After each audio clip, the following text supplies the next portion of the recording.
Good morning, everyone.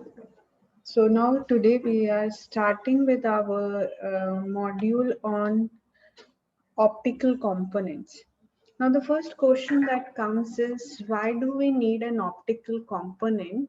The reason for it is that when we are designing an optical network, till your first generation of optical network, at every node that you have to perform the 3R operation, that is the re-amplify, your reshape and retime. What we had to do was convert an optical signal into an electrical signal, do the processing, and again convert the electrical signal to an optical signal.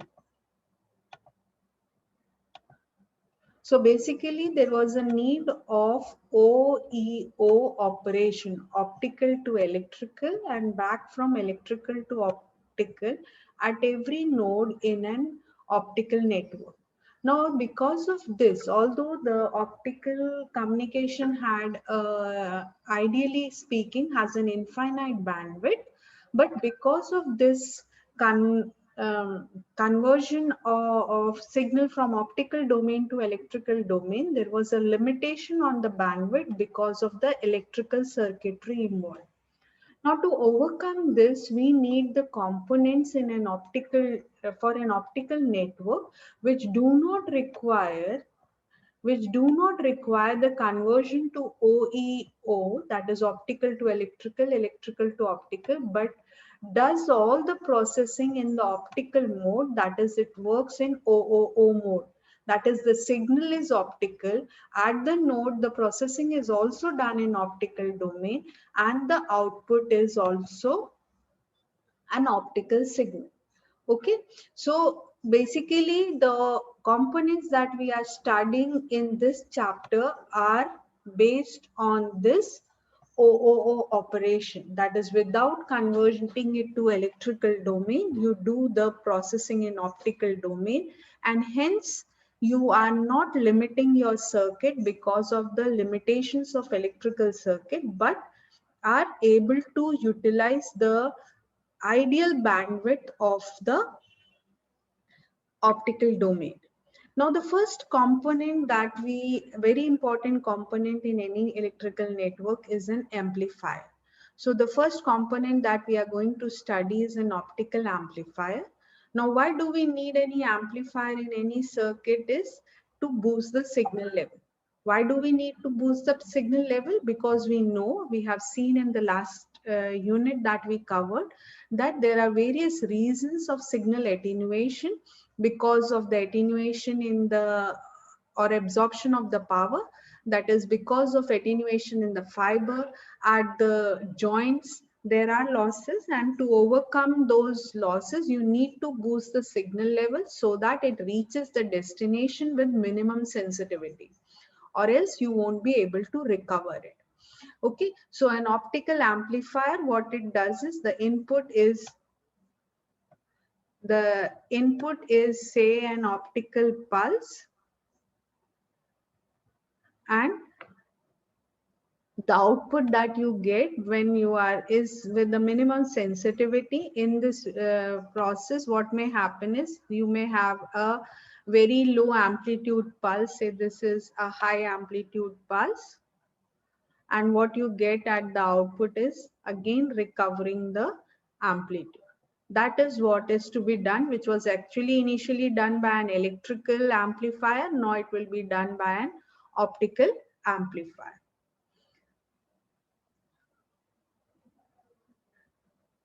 Now, where do we place these optical amplifiers? Normally, the amplifiers that you can be asked a question is optical. What is the utilization, or how do we use it in an optical network? So, the first way of using an optical amplifier is an inline amplifier, where you have an attenuation in the fiber. As you can see here, you have an input pulse. Due to the fiber attenuation, that there is a degradation in the power, and amplifier boosts it and it reaches the receiver with the required sensitivity. That configuration we call it as an inline amplifier. The second utilization where of an optical amplifier is, we know that when the signal is reaching the receiver, the amplitude is not enough for, or is below the sensitivity. So what we need to do is we need to boost the signal level, and when we place it just before the receiver, that configuration is called as a preamplifier that amplifies the signal reaching the destination to the required sensitivity level so that receiver can detect your information. The third configuration is a booster amplifier or an optical amplifier as a booster. We use it just at the output of a transmitter so that you have the high power output being coupled into the fiber so that the required signal sensitivity is achieved at the receiver. So these are the three configuration, but normally if we look at very long links, we use the combination of all the three, that is a booster, inline, as well as the preamplifier. So all the three, when three stages or 3 points, when we place an optical amplifier, we get a better signal to noise ratio. Okay, so not necessarily using this could be, say, being used at a particular application, but when we are looking at a long link implementation, the combination is to be used. Now, basic concept of how does an optical amplifier, you need to boost the signal level. Now, how do we boost the signal level? We know that energy cannot be created nor can it be destroyed. Now, to boost the signal level, there has to be a source that will pump in the energy and boost the signal levels, and we get an finally amplified output. So if we look at a basic working principle, it is a medium through which the signal is transferring from the attenuated signal comes at the input of this medium. There is a pump source which is pumping in the energy to the carriers inside the photons. Basically, light is what? The photons that are traveling through your medium. So this pump, what it does, it gives the energy to those photons, and if it is at the same wavelength that is traveling through the medium, what will be the effect is you get a boosted signal level or a higher intensity of the light, and finally you get an amplified. So basically you are providing an energy source which is boosting the signal level. The gain depends upon the wavelength, the light intensity, and the medium that we are using. Why the medium? Because you know that the amplifier or a medium will be able to react to the light only when the photon that is entering here has an energy higher than the energy band gap. If the energy is less than the energy band gap, what will happen is this medium will act like a transparent source and the light will simply pass through it.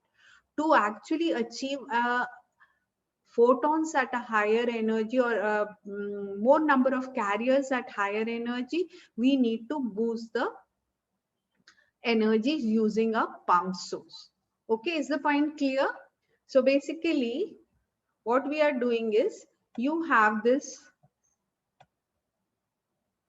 active medium which will have holes in the valence band,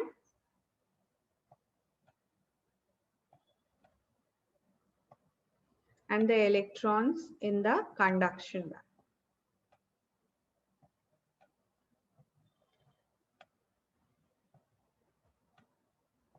When you pump in the energy, that is an optical source, light of a lower wavelength is incident on this medium. What it will give is it will give the energy to the carriers, and more carriers will go to the conduction band. Now, because of this, this is a condition where more number of carriers are in the conduction band.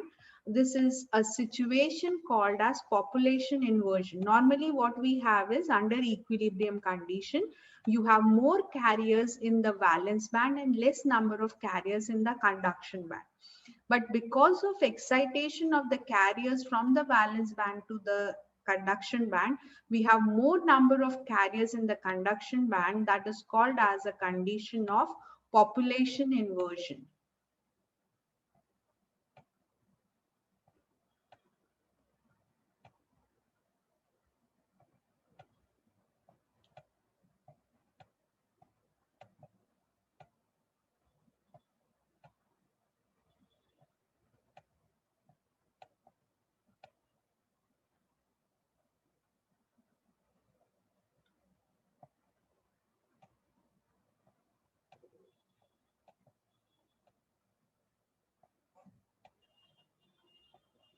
Now this population inversion, what will happen is when you have more number of carriers at a high energy state, what will happen is definitely the carrier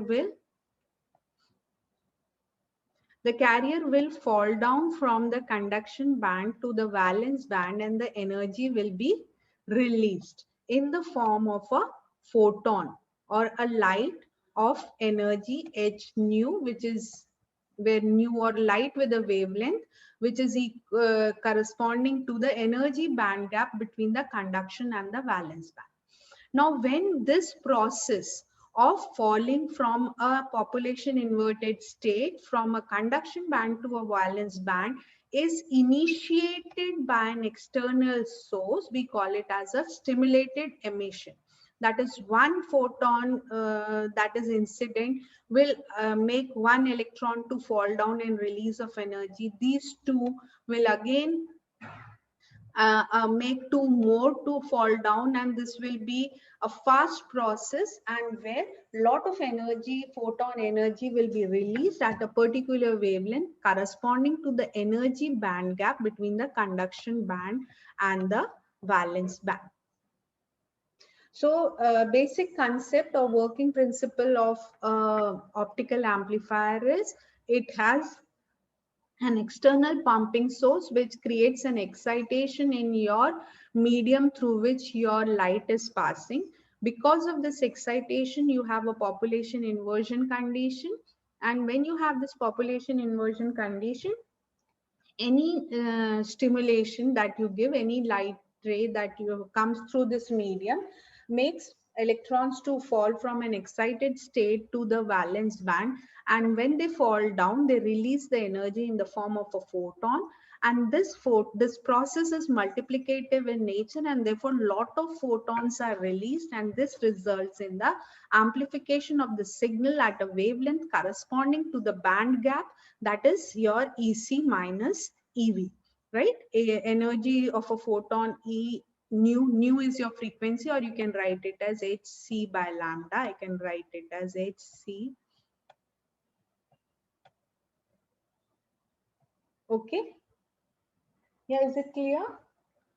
So the two type of optical amplifiers that work on this principle, the first most commonly used are your semiconductor optical amplifier, the SOAs. The second is the erbium doped fiber amplifiers, EDFA, or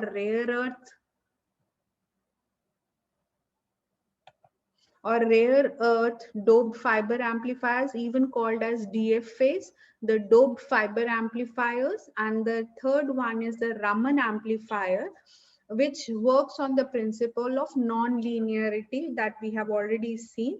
So in that case, because of the non-linearities, the wavelengths are generated, which you want to amplify, and hence you get an amplified output. Okay. So this is what I was trying to explain you, is that when you have a light falling on a medium, that is absorption of the light, it is moving the carriers from a ground state to an excited state. Definitely you know that that's not an equilibrium state. So the carrier falls down and releases a photon. The photon, and this process is multiplicated. One will now result in one more, and this will keep on multiplying. So that is resulting in amplification. Now, normally if we see a a simple two band, if you remember the concentration, so what happens is at the excited state, you have less number of carriers. And at the ground state, you have say N2 number of carriers, and this is N1, the number of carriers. Okay. Population inversion, when I say I'm talking about a state when you have N2 at a higher energy state, that is an inversion, and N1 at a ground state. Now, in a simple two two band semiconductor, this condition, achieving this condition is not possible. The maximum that you can achieve is N1 is equivalent to N2. That is, you have the same carrier concentration at both, because what happens is, there is a carrier lifetime. So a carrier, immediately after that, it will come down and recombine, and we will lose that carrier, and we won't be able to achieve a population inversion condition. So what is done is, normally if we talk about how it is done in erbium doped, basically. So what happens is, you are, when, because of doping of your material with the rare earth, between the level 1 and the final level, say level 4, two more energy states are created. They are called as metastable states. Now, when you are exciting the photons with a lower band wavelength are coming. Lower wavelength means higher energy. I hope you remember this. E is equivalent to h c by lambda. Lower is the wavelength, the higher is the energy, right? So if I say I want to amplify the signal at 1550 or a larger wavelength, what we have to do is, we need to pump or achieve the population inversion using a lower wavelength signal, maybe at 950 or 980 could be the wavelength which we could be using for excitation. Now what is happening is, because of this photons, the light falling on it, your excitation, the carriers go from a ground state to the higher energy state. Now we know that what happens, had it been only these two states, it will immediately fall down, and hence we won't be able to achieve the amplification, because that is what is the purpose of doing all this exercise. So rapidly it falls down to a metastable state where your carriers have a larger lifetime. Now, because of this, they wait for some time here till you achieve this condition, that is a population inversion condition. And then when your signal comes here, because of the excitation, because of the stimulated emission, this carrier falls down to a second metastable state, and photons are released corresponding to this energy, that is level 3 minus level 2. E, that is the photon that will be released, E dash, will be equivalent to E3 minus E2.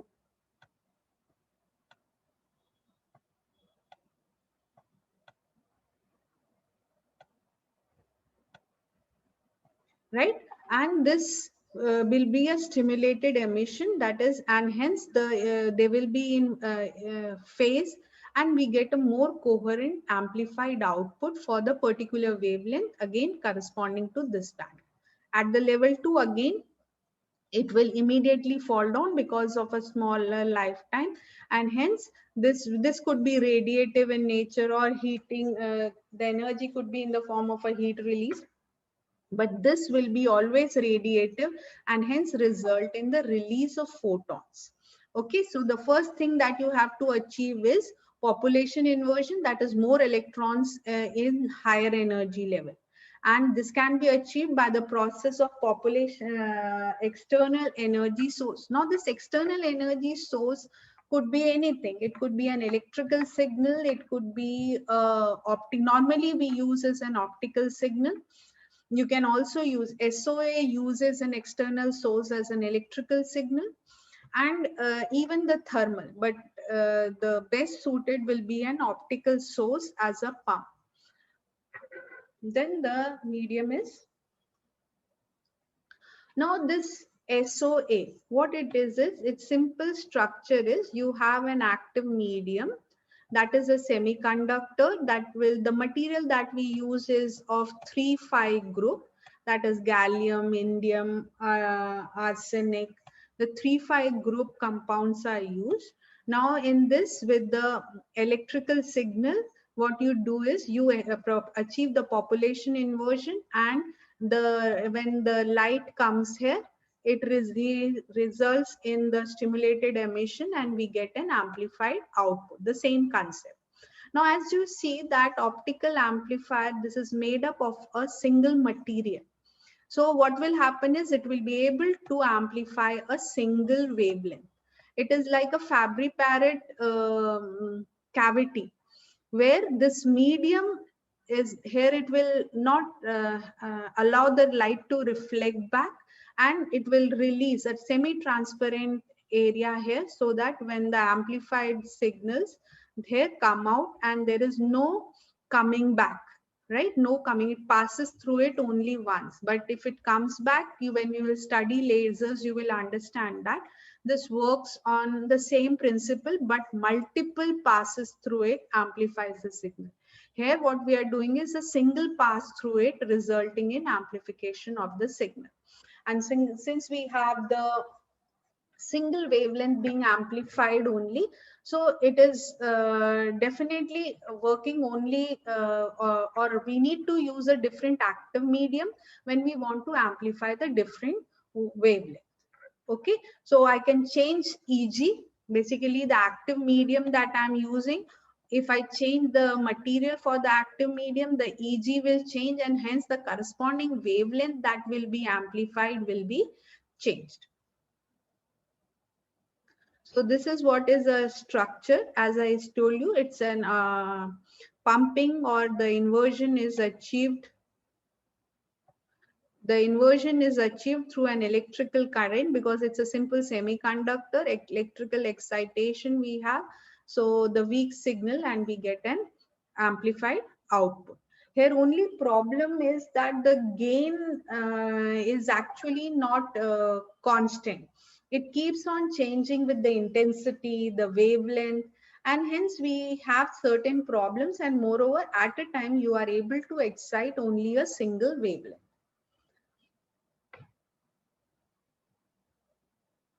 Now, the second most commonly used is, one important thing about SOA is they give you a fast response, right? And therefore, the high data rates can be amplified. Now, erbium dope, they are the band amplifiers. That is, they are used for C band and the L band, and they are actually not amplifying only a single wavelength, but multiple wavelength. That is just because when you are doping it with the erbium, you are creating multiple, you are creating this, as you see here. This is not a single energy state. It's actually discrete. Multiple energy states are created because of this doping. And hence, when you are exciting, say 980 nanometer wavelength is used to excite, immediately they fall. So they may fall to this level. These are the metastable state, and you will be able to achieve the population inversion at all the stages.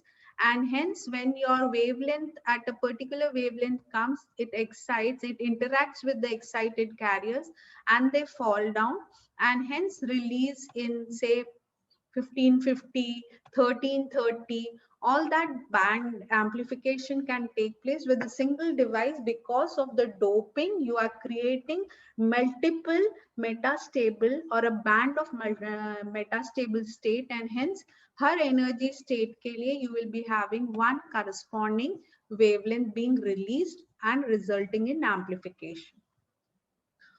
So erbium doped fibers, how they are used here is, you may have this amplifier which you see could be a patch of a fiber, which will, when simply, it's like in your link, right? It's not separate. In your link, you have a simple patch of a fiber.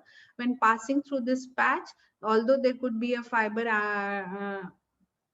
degradation in the power, instantly the power enhances. Again, for the next patch, it may reduce, and everywhere. So the other advantage of EDF, erbium doped fiber amplifier, is it's simply like a link length only, where when passing through it, you are able, the way we had the compensation through a DCF, like passing through that fiber patch, you could compensate the dispersion. Similarly, in this, just by passing through this particular patch of a fiber, you could achieve the amplification of the signal.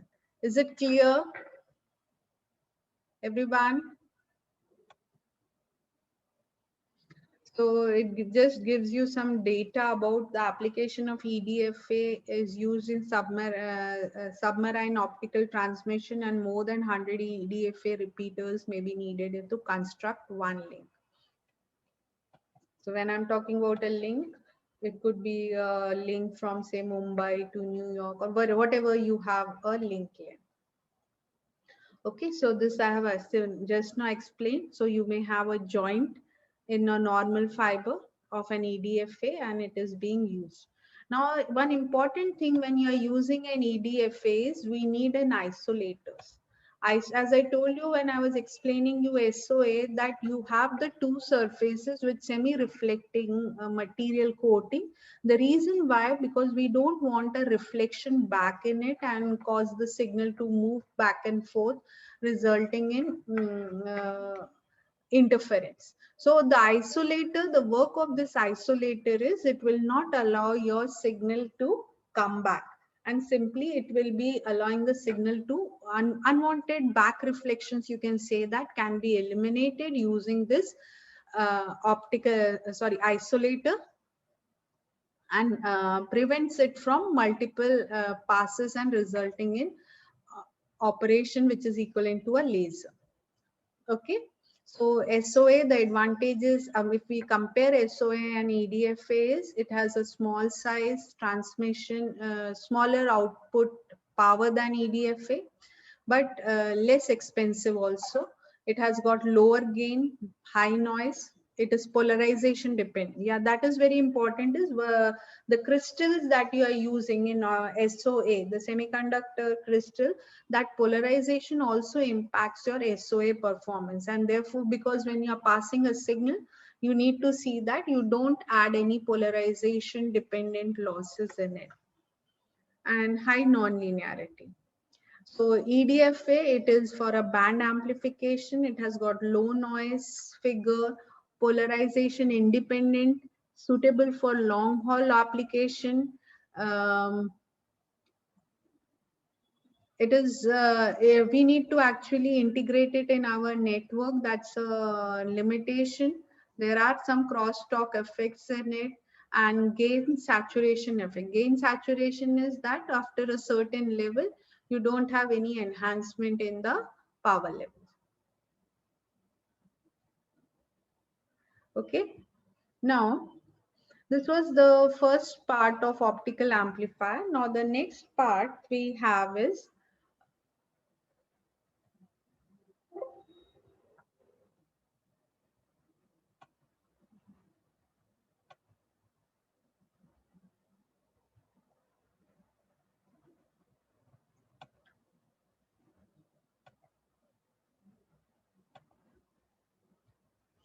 yeah. So the next part is what are the other components? First, the most important one we have considered and looked into was an optical amplifier. The next one that we have or that we use in making any network is, if we look at any network, what all things, additional thing that we need for a component is definitely a source and a detector, which will be covering as a separate module. But the rest other components in a network will be covering in this. So the first thing that we see is a connector. So for connecting the light source to a fiber, you need a connector. And when you are making a long fiber link to connect or make a joint of the fibers, you need the splices. You may have certain points where you need to split your signal to say multiple, you want the same signal being received by multiple people, you need to split your signal. So we need splitters. We need the repeaters, frequent multipliers, filters. So all that is repeater part that we need, means re-amplify, reshape and retime. So all that amplification part is to be done. Amplifier we have already seen, but still we need to understand how we will filter out the required wavelength and reject the unwanted wavelength. And these are the components. Now we will be looking into each one, the connectors, splicers, the multipliers, filters. So if we classify the component, the passive and the active component, active, for the most important active component we have already done is an amplifier. The second one is the switches and wavelength converters.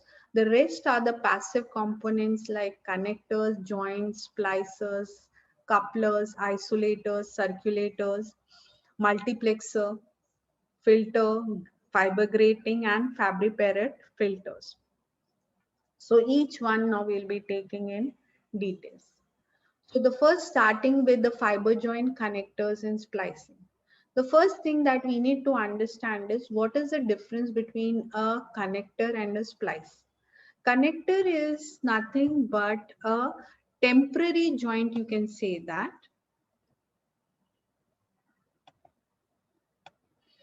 This is a,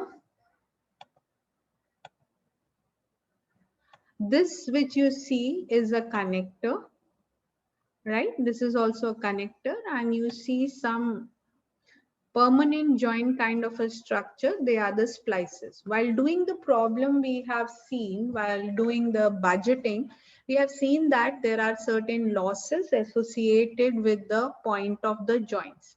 Why? Because when you are coupling the power from the transmitter, say through the connector into the fiber, there are some points of leakage or could be a change in the medium which may result in the losses. Along with the joints at the splices could be the reason for the losses, could be because of misalignment or mismatch. So we'll consider those things. So this is what we'll be considering in this: how to make these connector joints, how to make the splicer joints, and how to reduce the losses at these particular points.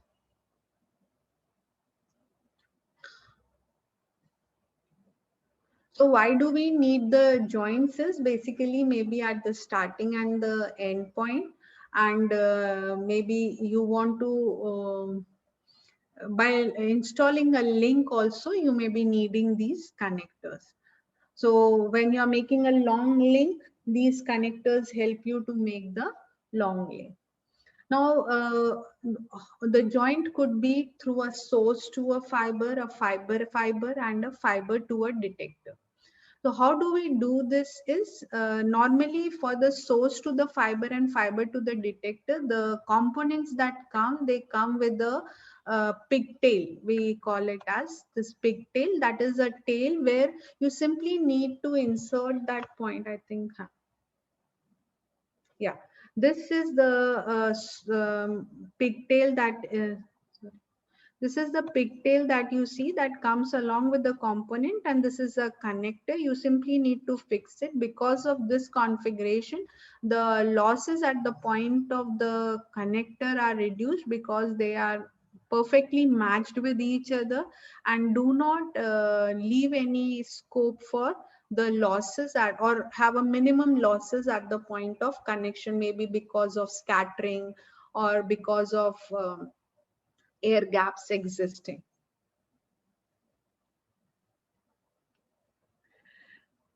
Now,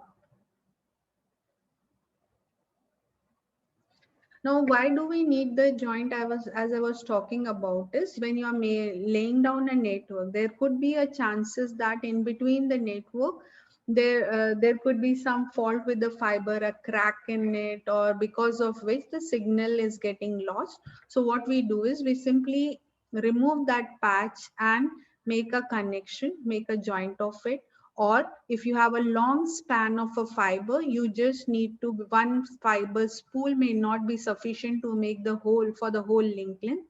You need to join them again. For that, those points we need the joint. So repairing, even for the testing, suppose your link is not performing well, or there are certain points of failure or losses. So we can, as I talked about OTDR in the first chapter, that is a device used for finding the point of losses. So again, we can have the fiber cuts there for testing purposes and identify the location where the losses are there. And even when say your signal is coming to your particular building and it has to be distributed to all, so again you need to make a joint from the receiving point to each house so that the signal reaches them. So again, that is a point where we need the losses, joints.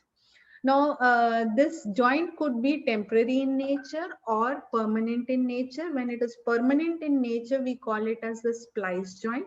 So what is done in a splice, when you're making a joint, what happens is, say these are the two fibers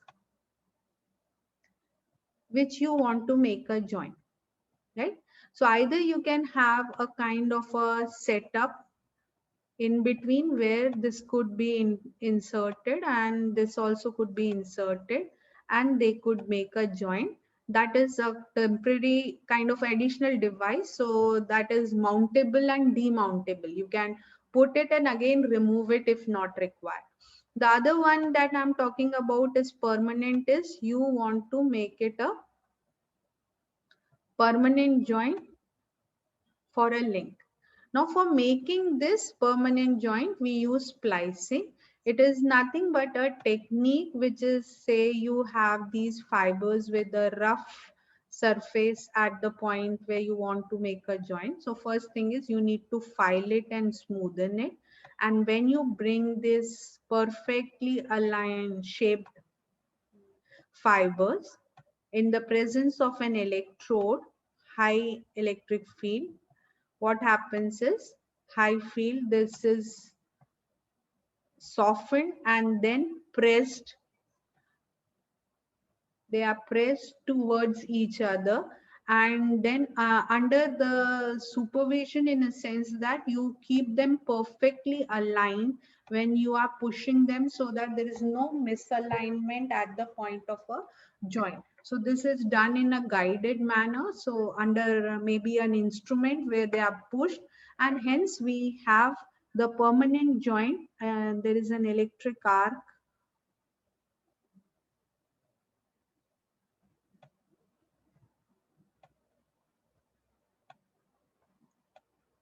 So this is an electric arc, high temperature is generated and they soften at the point and then they are pressed across each other.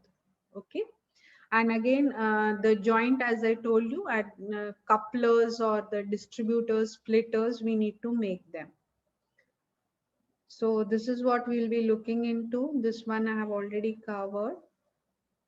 Now at a fiber joint, the losses, why do they occur? The losses is because when the signal from a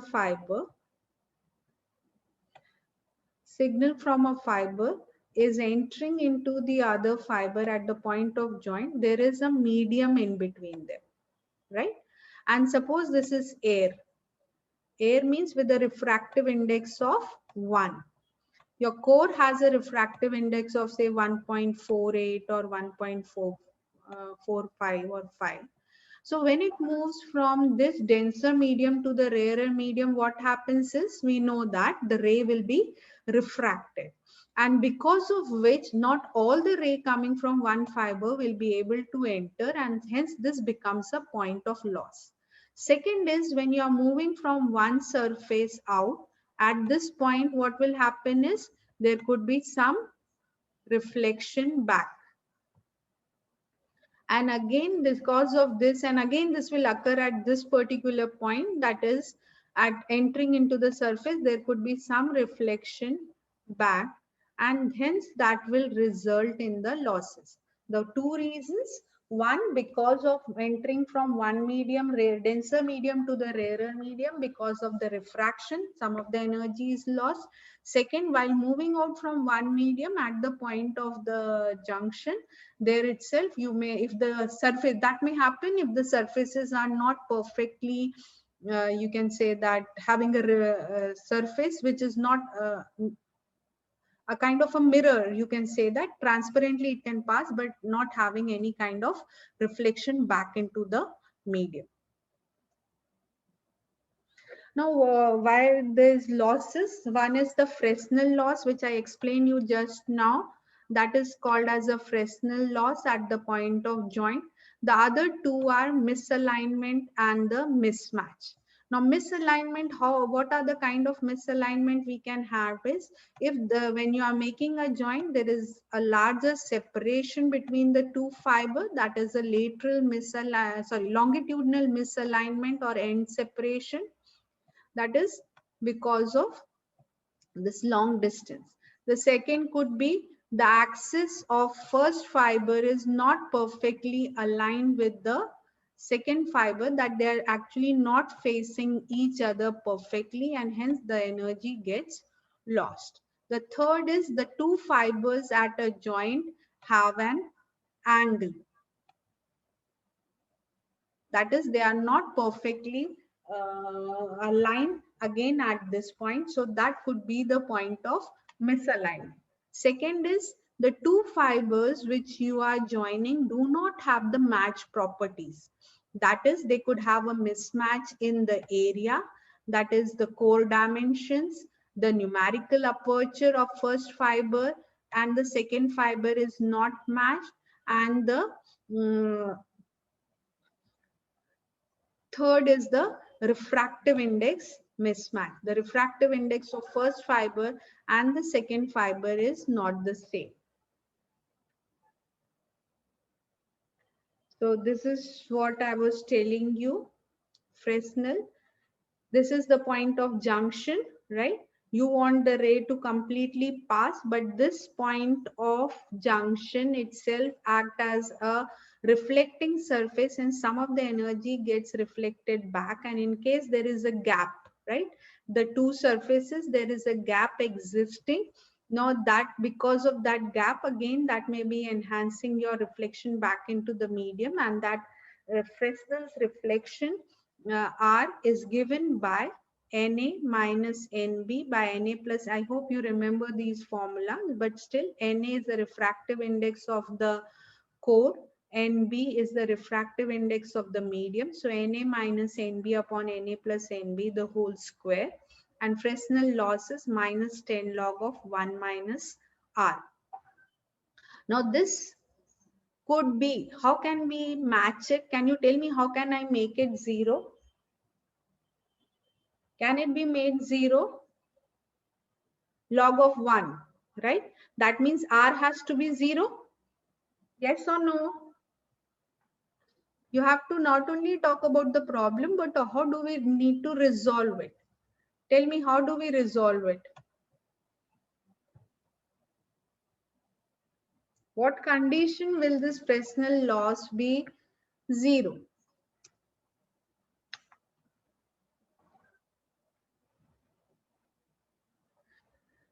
See, core and cladding, they are not coming into. What is NB? It is not of the cladding. It is of the medium, that is between your first fiber and the second fiber. So if you match them, it's not core and cladding, it is core and the medium. Okay. So if you match this Na and Nb, what happens is this R becomes 0 and the Fresnel loss will also be 0. So how do we match it? Abhi to normally kya hoga when I'm making a joint? What will be the material or medium between the two fibers? What will be the medium between the two fibers?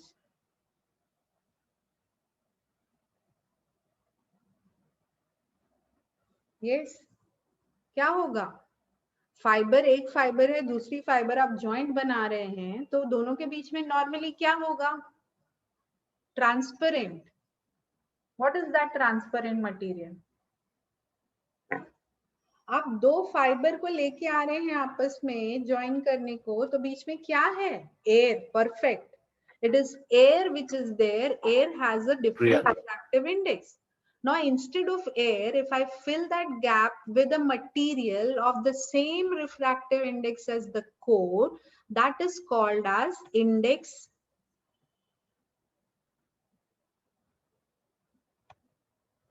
That is called as index matching.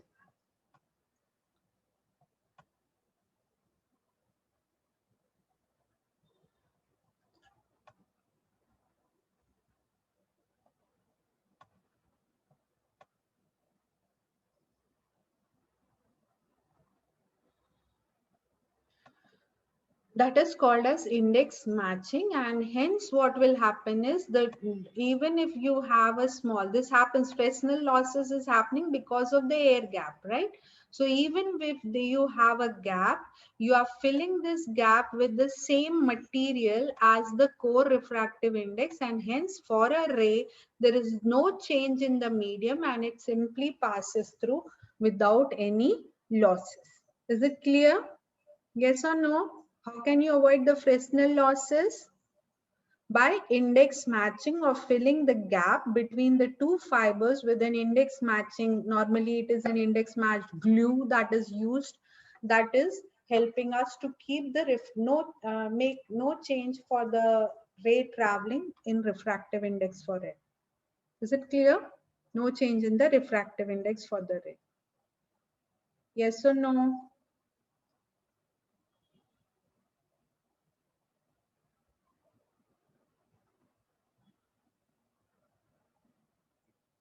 Okay. Now what it says is this point of reflection, it is happening, that is a change in medium is happening at first point, and again it is happening at the second point, right? Why it is reflecting back. So he says that the Fresnel loss actually is not -10, it is at this point plus this point. So it becomes -20. So index matched gel, as I told you,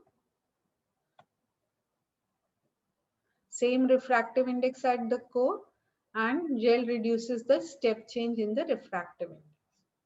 Now, what are the variation in geometry? As I was talking about the core mismatch, that is one fiber will have a core larger and the other is having a smaller.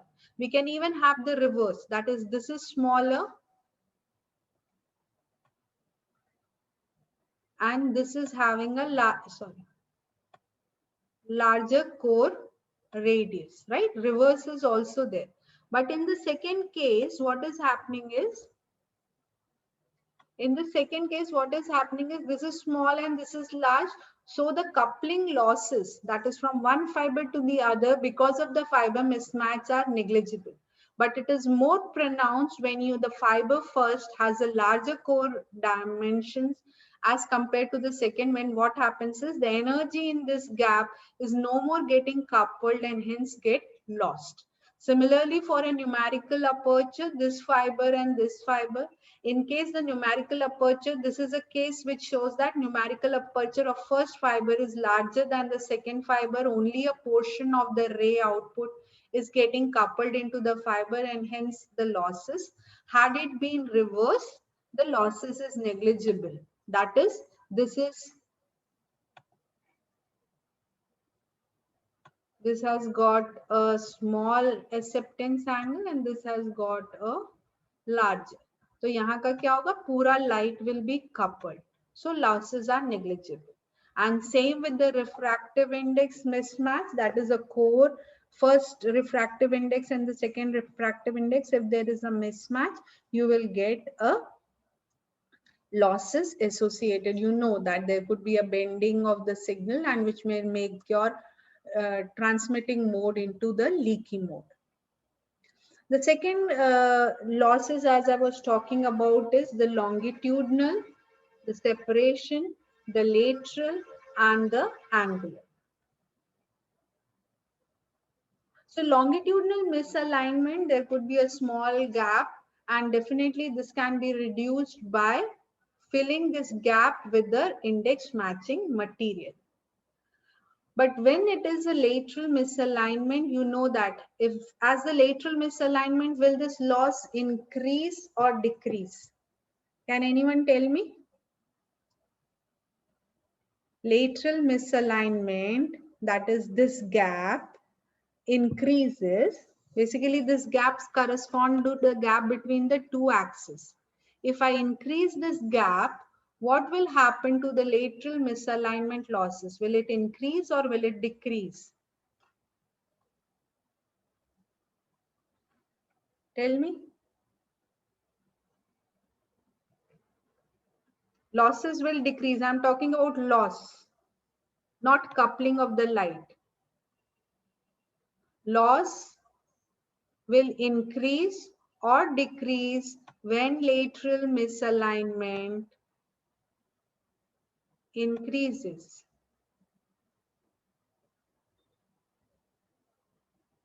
Are you getting my question? जब ये lateral misalignment हो रहा है तो light coupling कितनी हो रही है? कम होती जा रही है? Yes or no? Yes, na? So what will happen to the loss? Then coupling more, less light from fiber 1 is getting coupled into the second fiber. So the loss are increasing.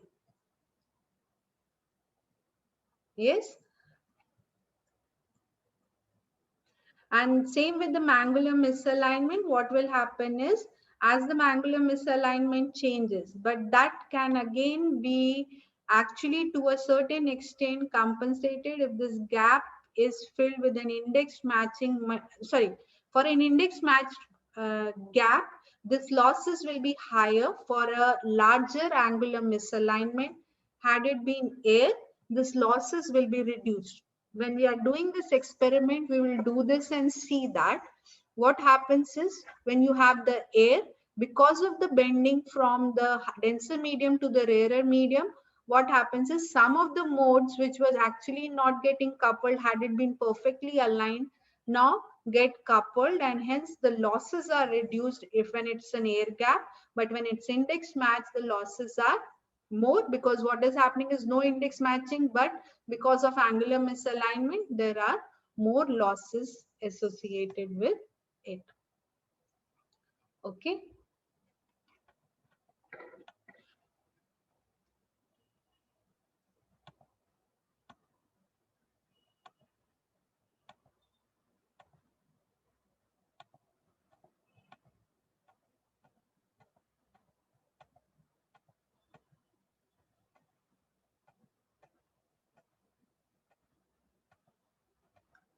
Okay.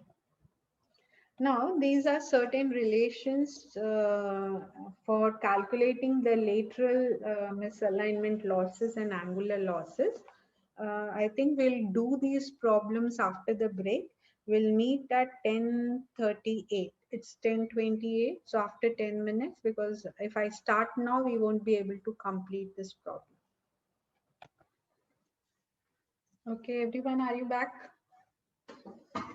So these are relations that we'll be using for calculating the insertion loss. So eta lateral, the coefficient, the lateral loss coefficient is 16 n1 by n, where n1 is the refractive index of the core and n is the refractive index of the medium, the square, divided by 1 plus n1 by n, the whole to power of 4 into 1 by pi, into 2 cos inverse of y by 2a. Y is the lateral misalignment, a is the core radius, minus y by a into 1 minus y by 2a, the square, whole to power of 1 by 2.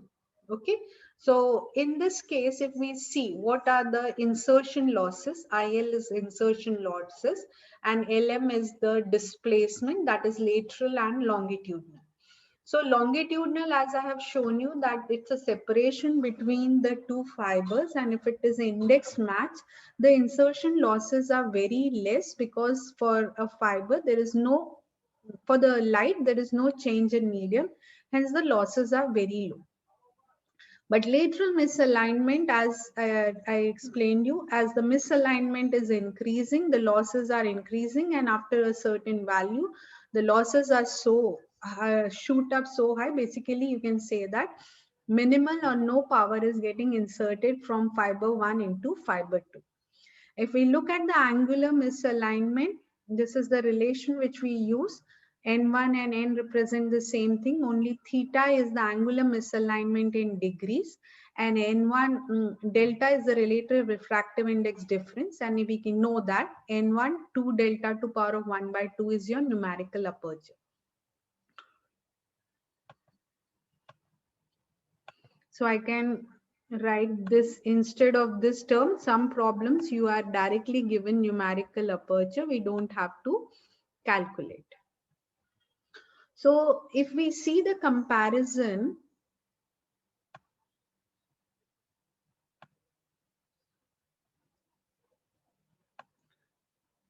If we see the comparison of insertion losses and alignment misalignment losses, we say that for numerical aperture 1, which may be less than say 2, suppose it is 0.3 and this one is lesser than that, it is 0.2.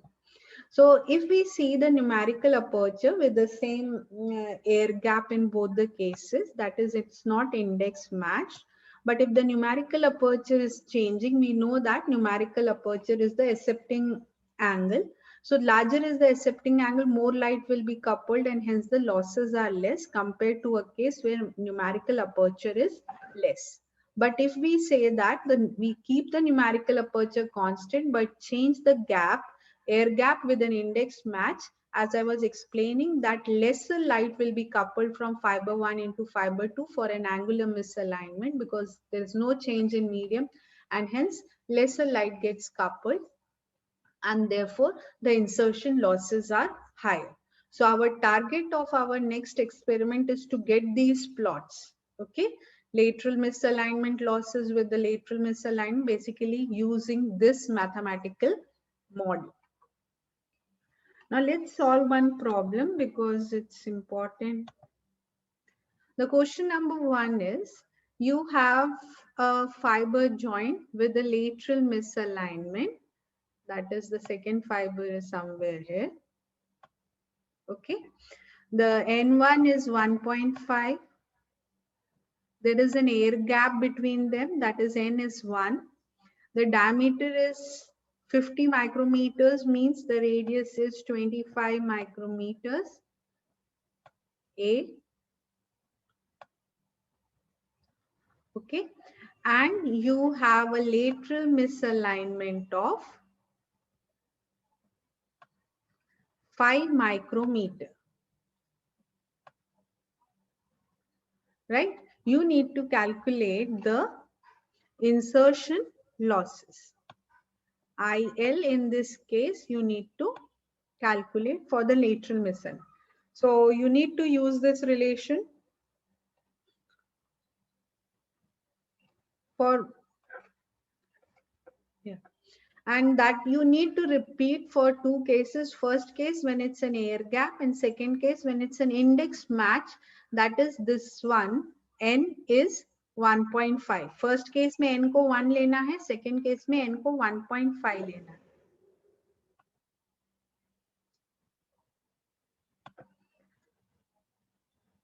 So can you try this? Just substituting it here. The first case N1 by N is nothing but 1.5.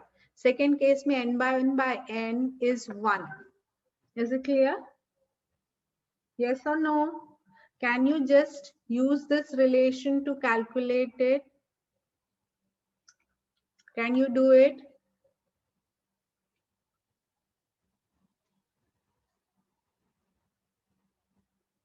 Yeah. Okay. Simply quickly do it. पहला case में आप पूरा n1 by n डालने की जगह सीधा मुझे पता है n1 by n is 1.5. Second case में यही इक्वेशन में n1 by n को 1 लेना.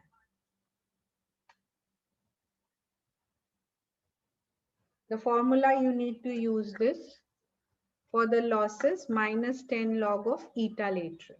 So eta lateral, that is the coupling efficiency for the lateral misalignment, will be for us, it will be 16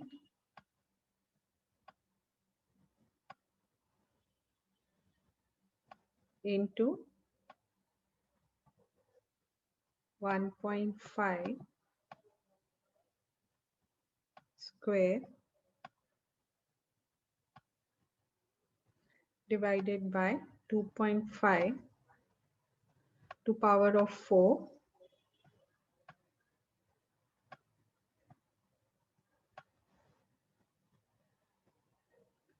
into 1 by pi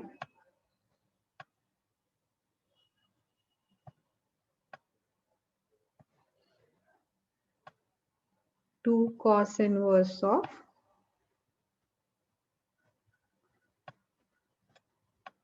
It is 5 by 50, right?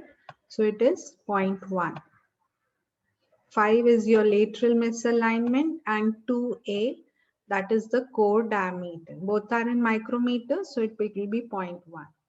Minus 5 by 25, that is 1 by 5, yeah, 0.2.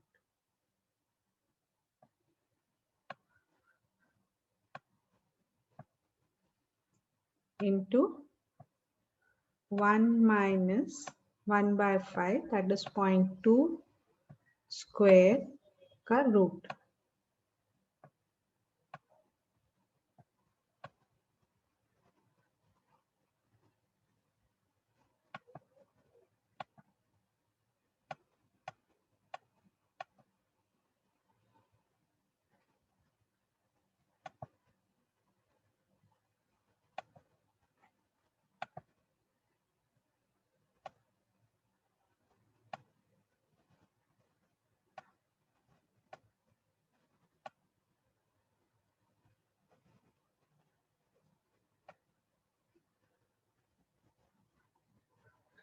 Just solve it and tell me the answer. Eta lateral and then the loss. Quickly do it. We need to finish this chapter.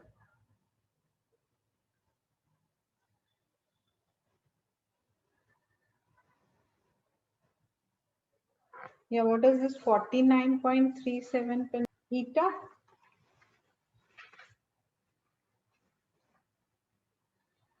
It's an efficiency. It cannot be less.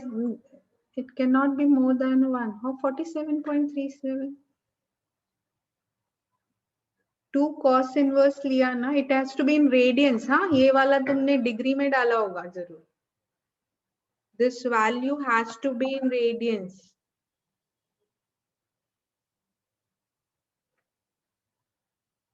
Eta cannot be greater than 1.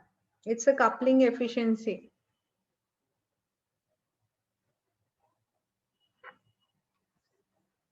.77.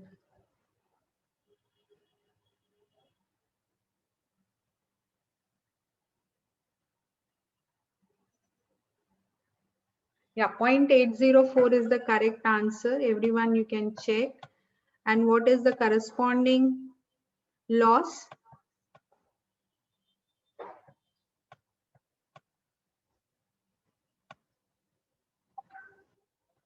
.947, correct. The loss is 0.95 dBs. Tell me what will be the change in the loss when you have index matched? Loss कम होगा या बढ़ जाएगा?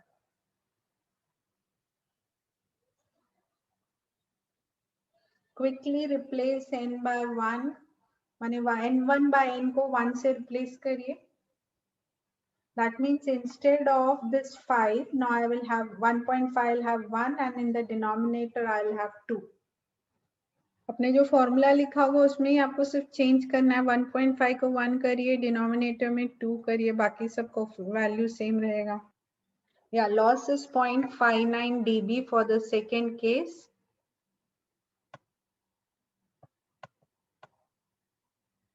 So you can clearly see there is a lot of reduction for the same misalignment, lot of reduction in your losses when you have an index match. What I have been telling is that we need to replace the air gap with an index match, so we can now clearly see the impact of index match on the losses. Yes, so it is decreasing when you have an index match.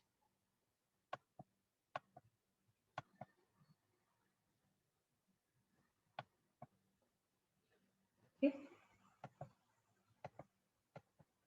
Now you need to use the angular misalignment losses for the second case. The first case is when you have a numerical aperture 0.2, N1 1.58 and angular misalignment 5 degrees.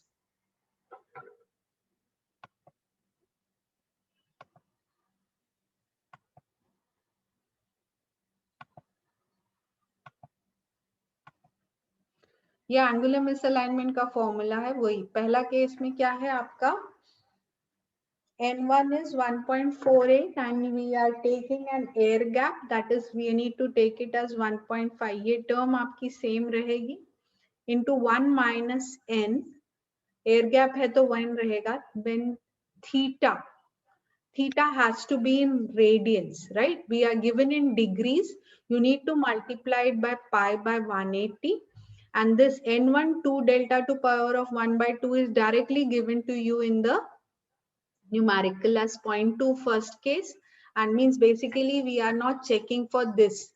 हमने एक बार क्या किया था, दो air gap ही है, but पहला case में आपका न्यूमेरिकल अपर्चर 0.2 है, सेकेंड केस में 0.8 है। तो 0.8 में ज्यादा लॉस आएगा कि 0.2 में ज्यादा लॉस आएगा? As I have shown it on the diagram, let us confirm it through the numerical values.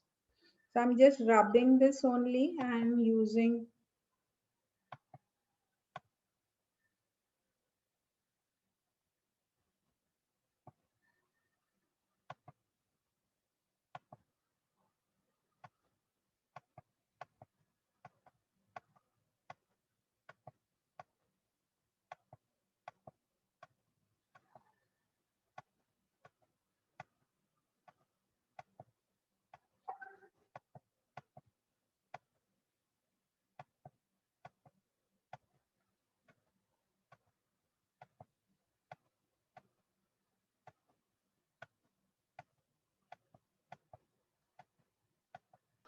theta is given as 5 degrees. It is 1 minus, it is 1, n is 1, it is a into 5 into pi, because I have to convert it into radians, by 180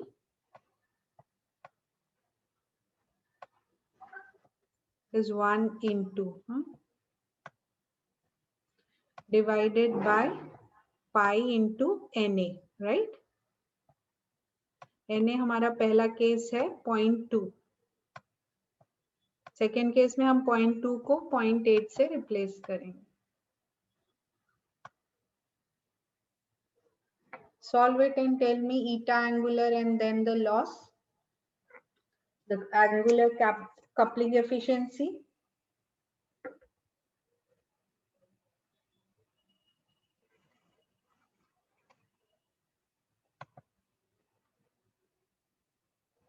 Okay, I'll show the question again.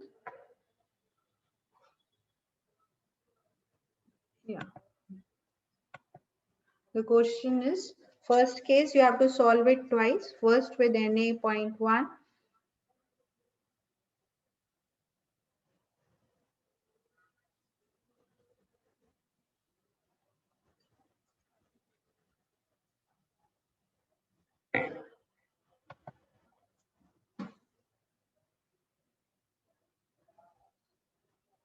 Sorry, it is 1.48. I have written it as 1.5. I need to correct it.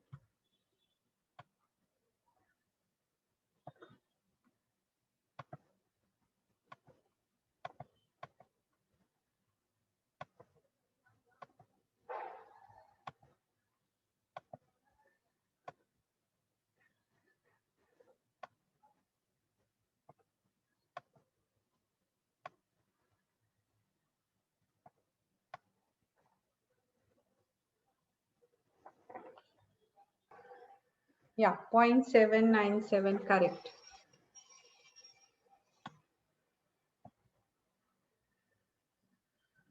Is equivalent to correct 0.797. And what is the corresponding loss?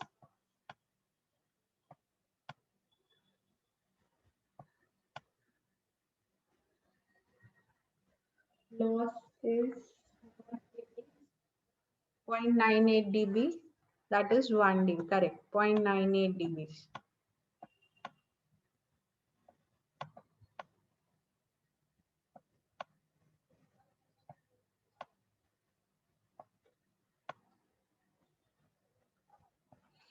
Yes, everyone? Now, can you repeat it with 0.2 replaced by 0.8 and find out what is an impact on the loss?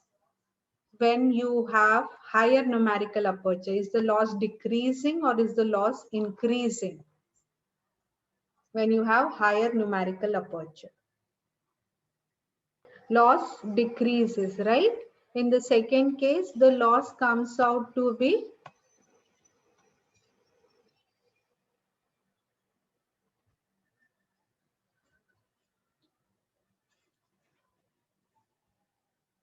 0.64 dBs. Yes, others, are you getting? So what I have shown you on the plot, that with an increase in your numerical aperture, as I have shown you here, we can clearly see when we have higher numerical aperture, the losses are less. When you have larger and smaller numerical aperture, the insertion losses are higher. Okay, so we'll be getting more clarity about it when we'll be doing the practical and varying multiple parameters and see the impact on the variations through the graph. Okay, so this mismatches I was talking about. Yeah. Now, the losses associated when you have, as I said, the problem will be more severe when you have this, the larger dimension for the first fiber and smaller dimension for the second fiber, whether it's core diameter or refractive index, or you have the refractive index or the numerical aperture. And the second case, had it been this is smaller and this is larger, the losses are negligible. So I just want to share one relation so that you understand that the loss is equivalent to minus 10 log of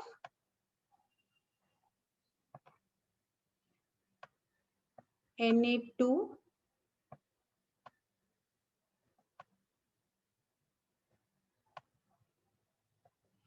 by Na1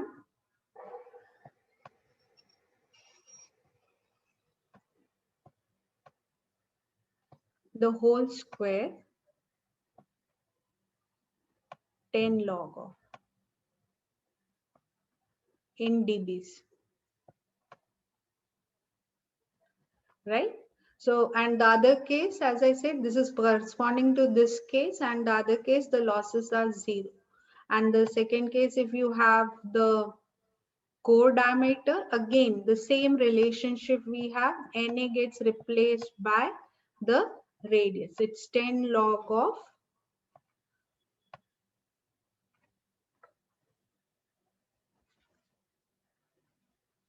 A2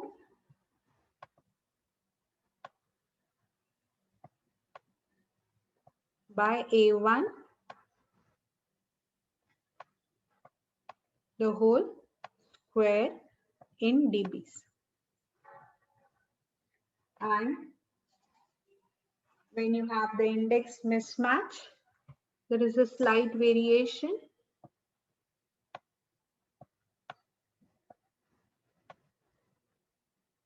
The loss is equivalent to minus 10 log of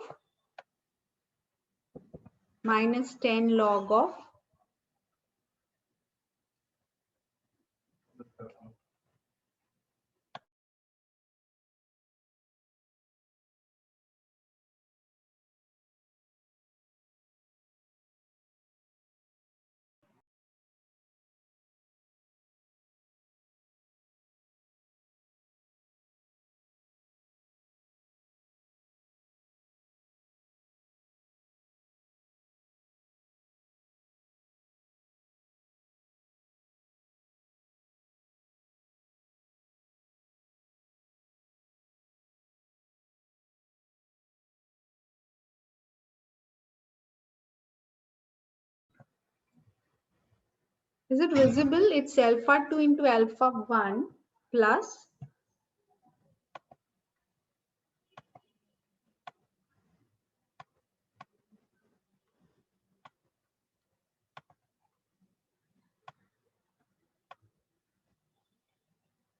two divided by alpha 1 into alpha 2 plus 2 You can just note down. The numericals won't be asked, but for clarity. And also then something that is asked in your for explanation is what will happen if all the three mismatches are happening. That is, you have the core diameter mismatch, the cladding the refractive index mismatch, and the numerical aperture mismatch. Then your total loss will be the sum of all the three. So it will be simply, you can say that it's minus 10 log of Na2 by Na1 the whole square, plus minus 10 log of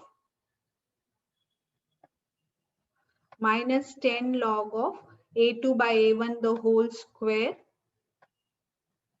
and plus the term minus 10 log of alpha 2 into alpha 1 plus 2 into alpha 1 into alpha 2 plus 2. So these are the things that will get added up. If you have more, all the three mismatches occurring, it will be the sum of all. Is it okay? Now the other things, splices, I have already explained you how we. So if we connector and the splices, connectors are removable, splices are permanent. This can be basically the connectors, you can say, come as a component made in a factory, and this is on field. You can install wherever you find that there is a problem. You can just cut out the defective patch and make your splices even on field, and it can be installed anywhere in the field. That low attenuation reflection than the connectors, because connectors there are chances of some air gaps, or which definitely you can overcome by using the index match glues. It is easy to configure because everything is coming, you just need to fix it. It's like two parts coming, you just need to insert the other. You need to take care while making a splice joint, as I talked about, is when you are fixing the 2 points under the high energy electric field. If there is a misalignment, the losses could be large and could be permanent only. So low cost per connection and easier to fit inside. So requirement of a good connector is there should be low losses. You should be able interchangeability, ease of assembly, low environment sensitivity, low cost, and reliable, and ease of connection. So these are some of the good qualities of a good connector. So we'll just see into some of the connector configurations. So this is a butt joint, as you can see. So this is a butt joint. You can see that you have the plugs that as I told you, with the pigtail, the plugs are there. You just need to insert it into this and connect it. Similarly, you have a ferrule connectors also. As you can see, you have these springs additional given in it for better control over the alignment and connectivity for this connection. So this is a basically a setup where your pigtails are inserted and have a better connection. This is again a biconical, further change in the shape. Instead of a rectangular as a ferrule connector, you have this change in the configuration. And sometimes if you have actually not coming exactly you can say touching the two contacts, we also use the lenses configuration. As you can see, the small lenses, micro lenses, that are actually a part of a connector. So what they do is they help us to actually couple all the power from the first fiber easily into the second fiber without the losses at this point, maybe because of misalignment losses. This will actually, the lenses will help us to couple it effectively into the other fiber. So you can have a single fiber connector that we have seen till now. You can even have the multiple fibers connector. So for that, if you have a ribbon, if you say you have a ribbon, so if you have a ribbon, just a minute. Yeah, so multiple fiber splices, you have like kind of a structure where you can have a silicon chip with the grooves engraved on it, and in that the fiber ribbon, multiple fibers, they are placed, and over that you have a flat cover. So it's like placing it in each groove. They will be properly aligned. These grooves are V grooves, as you can clearly see here. So it's easier to fit these fibers, and similarly you have a cover so that you do not they do not get displaced, and you can make a permanent joint, a splice joint. Now we, in addition to this permanent connection, as I explained you, yeah, we have certain mechanical splices also, where you can have the permanent connection and an index matching material also being used here. Is those are V groove splices, then the tube splices. So as you can see here is, you have a tube, the fiber is inserted from both the ends, and you have an index matching adhesive material, and the purpose of this tube is to keep the fibers properly aligned and reduce the misalignment losses. Similarly, as I have shown you, for multiple fibers, we can have the single fiber V groove joint where the two fibers are kept, then the transparent adhesive, and over that you have the cover. This also helps us to keep a better connections without any misalignments. Yeah, fusion splices, I have already explained you that you bring the two fixtures under a high electric field and then fuse it across, and this arc fusion help us to make a permanent connection. Now couplers. Now what is this coupler is, right? Just to show that if you have one like this fiber one, you have an energy and there is a separate fiber. You want to couple the energy from it like this. You want to transfer the energy, a portion of the energy into this. It normally you can say it like a fork shape, that you want to split it, or you want to combine it, or you transfer the energy from one fiber to another. That can be done using a coupler. But how we do it is, it is in the form in the presence of an electric field. You have an electrodes and a material of the fiber which is used for coupler is a sensitive material to an electric field. So because of these electrodes, an electric field is induced, and because of which the energies from here get coupled into the other fiber. If after sometimes you want to bring it back, you can again have the electrodes with the negative polarity and the energies come back. This is like even used, the same concept is used for the switches also, the splitters also, the couplers also. Okay, the same concept, only the material will be such that it responds to the changes in the electric field.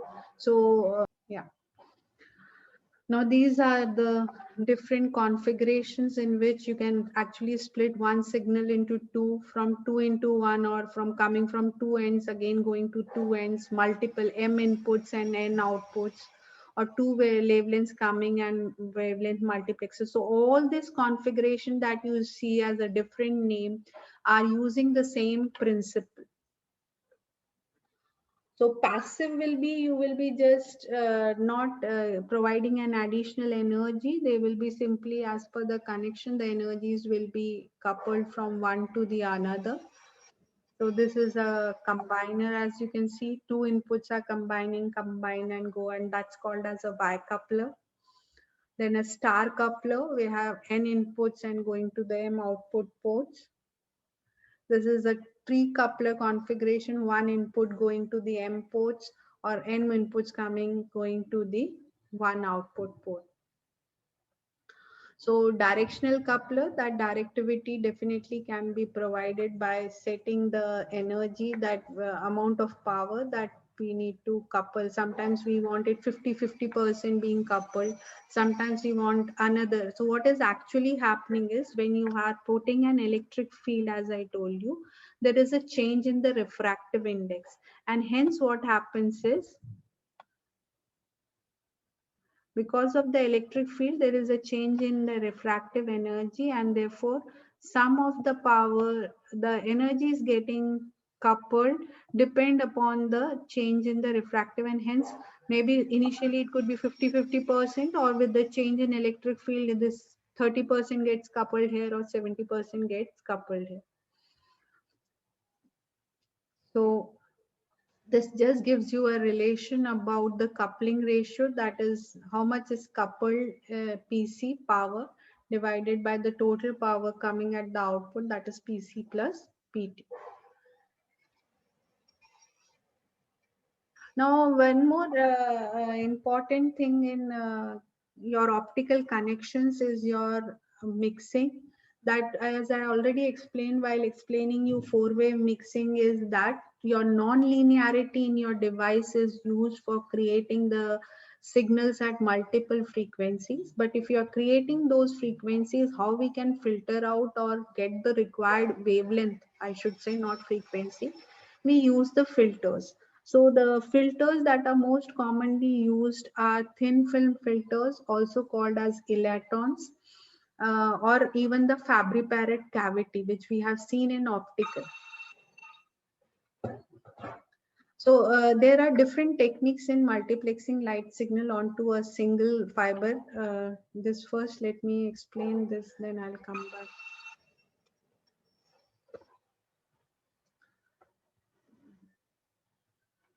Okay, let me then finish this one.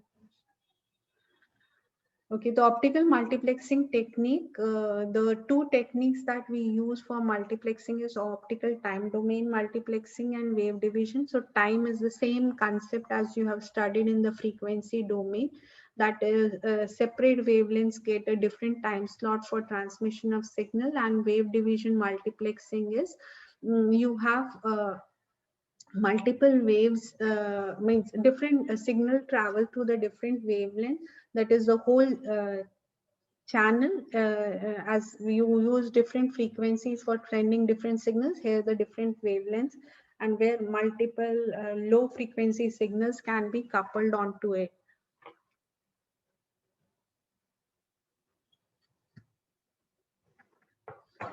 So this, if we see for a time domain in the same way as we had it for a simple frequency, that you have wavelengths allocated with a different time slot for each wavelength, and hence what is happening is you are able to utilize the full band of the optical fiber for a particular user. So that is what is a time domain multiplexing. Wave division, as you can see, multiple wavelengths having different signals, that is at the ingress, at the input, and on a single fiber all are coupled together, and you have the reaching the destination. So same fiber is being used, all the wavelengths. So coarse division multiplexing is you have between the wavelengths, you have 20 nanometer of spacing, that is band gap, that is used as a guard band to avoid the crosstalk and the interference. Dense is when you reduce this band gap between it, and hence definitely use the capacity, but you are not able to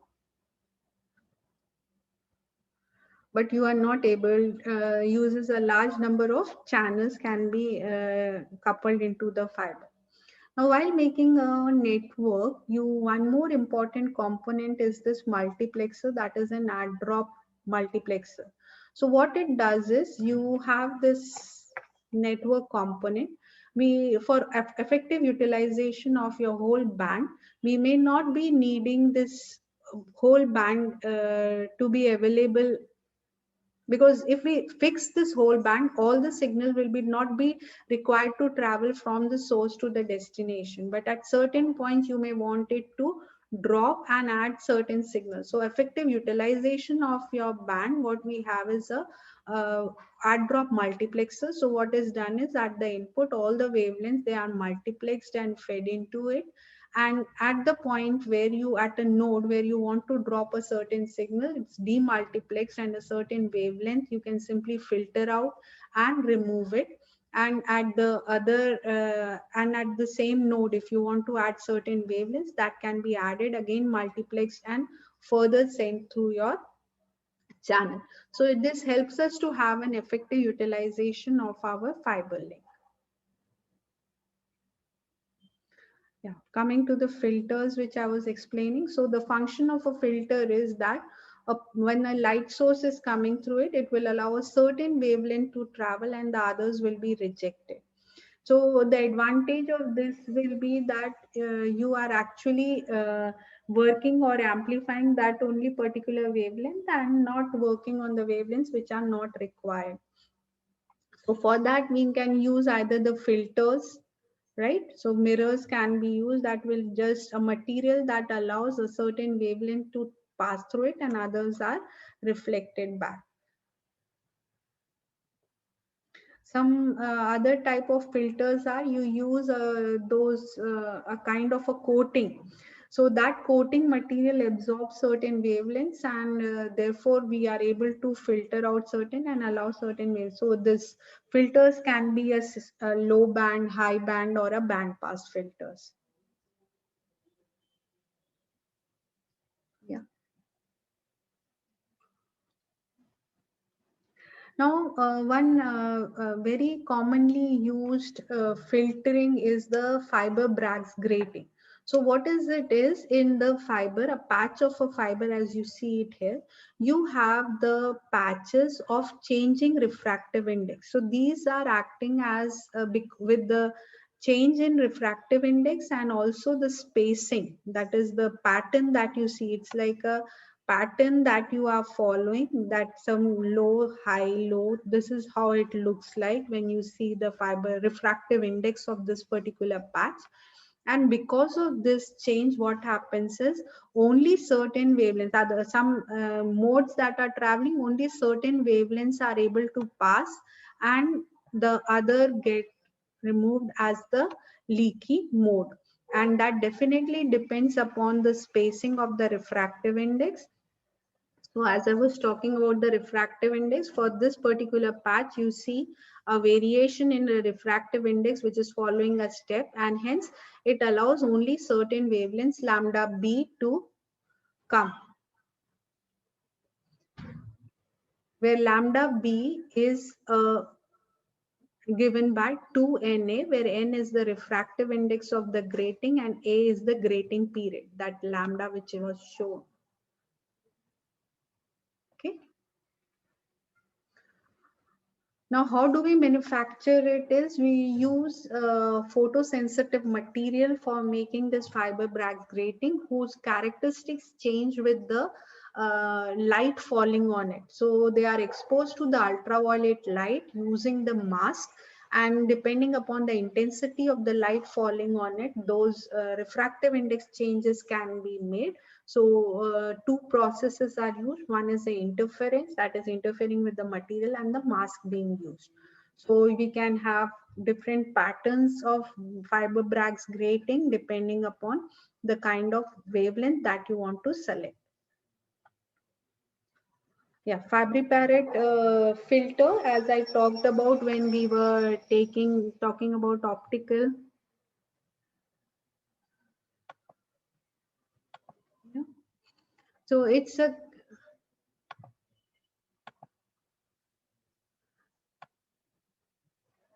cavity, you can say that, through which when the light is falling, what is happening is if this cavity, we talked about this cavity made up of a single material, but if this cavity we have layers, means a lot of interfaces of materials with the changing refractive index, that is a thin cavity which may be made up of multiple layers. Some one is say TiO2, the other is the other material. What happens is because of this interfaces or change in the refractive index in the parity, we get only a certain wavelength coming out and the rest other are rejected. So though that is a process which is followed in thin film filters, electrons, and it's basically the base material is a silicon on which the thin layers of refractive index changes is actually deposited to form this filter.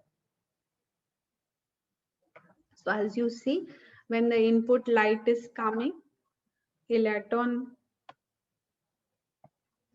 as the input light is coming when a partially reflecting surface, so light enters here, When we have multiple layers of refractive index changes, what happens is only a certain wavelengths come and gets reflected back, and this is additive. So all get added up and then finally comes out, and what comes out is you get certain wavelengths.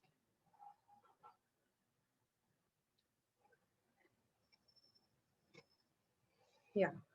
So this finishes our module on optical components. Just a revision of what we did today quickly.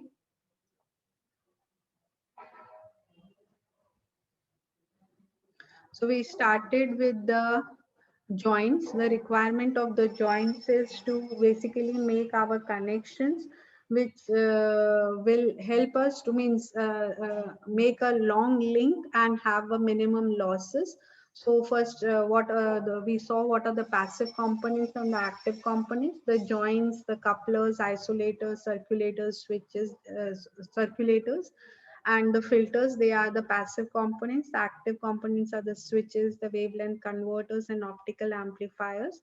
So we have seen how to make a fiber joint and like a permanent and the removable, mountable, and demountable joint that we have seen, and we saw various losses, the point of losses in a fiber joint, Fresnel losses, the misalignment losses, maybe because of longitudinal separation, lateral misalignment, and angular misalignment, and mismatches because of refractive index, numerical aperture, and the core dimensions. Even solved one problem and saw the relation for lateral and the angular misalignment losses. And then we saw few components, the configurations for the connectors and the multi splices also, in case mechanical splices and the permanent fusion splices. Then couplers as made up of a material which is sensitive to the electric field and hence changes its refractive index, and hence what happens is the energy like start getting coupled, and the same principle is used for your switches also. So you're basically the same principle is used for all these configurations, so we can have using it. And then we looked into the filters, the multiplexing techniques, optical time domains. It's similar to what is done in the frequency domain. Only thing is here we have the wavelength. So whole bandwidth is applicable to different wavelengths the way we had, but at different time slots. And when single whole fiber is available, when you have different signals on different wavelengths traveling together, that's a wave division multiplexing. Depending upon the spacing between the fibers, we have the coarse or a dense wave division multiplexing. Then add-drop multiplexer is also an important component of an optical connection, where you, for an optimum utilization and a better utility, where the fiber, certain wavelengths can be dropped and inserted in the fiber, which don't have to travel the whole link length from the source to the destination, by having an add-drop multiplexers, which allows certain wavelengths to be dropped which are not required. For that, we need a multiplexer to couple all the fiber signals into the fiber, and filters, demultiplexer first to separate all the wavelengths, and then a filter to filter out the wavelength that you want to drop. And then the filters, the simple configuration could be using the mirrors at a certain angle, or coating it with a certain material, the absorptive filters.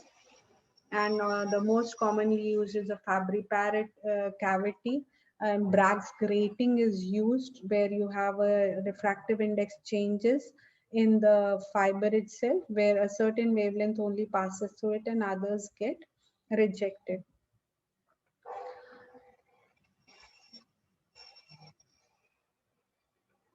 And finally, we looked into optical amplifier, the two configuration, the SOA and the EDFA.